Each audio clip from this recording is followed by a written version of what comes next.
Salut à toutes et à tous et bienvenue pour ce deuxième figurinoscope. Aujourd'hui, je vais m'intéresser à Drisha Amadret, qui est un personnage issu du Vieux Monde, l'univers originel de Warhammer. À cette époque, Drisha était déjà décrite comme une créature lunatique, agressive et ayant un grand instinct territorial. Elle est également nommée l'Amadriade. Dans la mythologie grecque, contrairement aux fées et esprits de la nature appelés communément dryades, pouvant prendre forme dans tout environnement sylvestre, une amadriade n'est liée qu'à un seul arbre.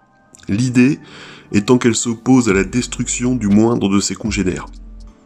Finalement, c'est une vision écologique avant l'heure, comme vous pouvez le constater sur ce tableau d'Émile Bain. Au moment du basculement vers l'univers des royaumes mortels, Games Workshop s'est orienté vers un visuel high fantasy, et cela se ressent visuellement. C'est quelque chose plus proche d'un gros jeu vidéo que de l'image traditionnelle que l'on peut se faire en fait des mythes et légendes diverses et variées. Dans cet univers, Alarielle, la déesse sylvestre, réussit à recréer une population mi-elfe, mi-végétale, les Sylvanettes. Elle ramena également Drisha, un peu à contre-cœur quand le besoin s'est fait sentir. Un monstre est né. Citadel donne vie à cette nouvelle incarnation monstrueuse, plus proche d'un démon qu'un arbuste, et qui n'a plus grand chose à voir avec le modèle original. Ce kit de 45 pièces comprend deux types de parasites. En effet, Drisha est habitée par plusieurs types de créatures. Les Frimifuries, sorte de guêpes extrêmement agressives, et les Trésanguilles, larves défendant les ruches incorporées dans le corps même de la Madriade. Cela correspond également à son état bipolaire. Elle peut passer d'une fureur extrême à un état de désespoir le plus profond. Cette dichotomie est représentée par ces petits résidents qui au final affectent très peu le visuel de la figurine.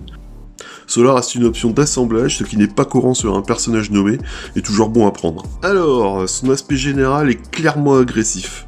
Jambes et bras écartés, légèrement pivotées sur la droite au niveau de sa taille de guêpe, couverte de ronces, elles sont tournoyées pour ravager les rangs ennemis. Au centre de cette pièce, l'esprit de Drisha, des courbes féminines prononcées par un contraste effrayant de son visage à la chevelure de ronces. Le fait qu'elle se montre ouvertement laisse à penser qu'elle profite du carnage qu'elle commet et montre une arrogante impunité face à la mort. Quelques détails enrichissent la composition de cette figurine de façon discrète. Bien évidemment, le premier qui saute aux yeux est sa graine disposée au niveau du nombril, un point focal presque à la frontière entre l'arbre et le corps de la dryade, également symbole de vie. Les ruches, au niveau des épaules principalement, qui visuellement enrichissent le tableau d'une créature hybride parfaitement en symbiose avec l'environnement. Une jarre, dissimulée dans sa cuisse, bien plus fine et élégante que les massifs troncs des hommes-arbres, et de nombreux champignons, parasites, ronces, finissent par compléter le cliché de la créature des bois. Avec Drisha, Citadel nous donne un amalgame saisissant de bucolisme, bon ok le mot est un peu fort, et de rage, la nature étant elle-même changeante et capricieuse. Dans cette figurine, rien de contemplatif, mais juste un concept enragé qui fonctionne parfaitement. Et qui gambade dans la forêt, tralali, tralala. Et voilà, merci à vous d'avoir suivi ce deuxième épisode de Figurinoscope, et je vous donne rendez-vous la semaine prochaine pour un nouveau numéro. Salut!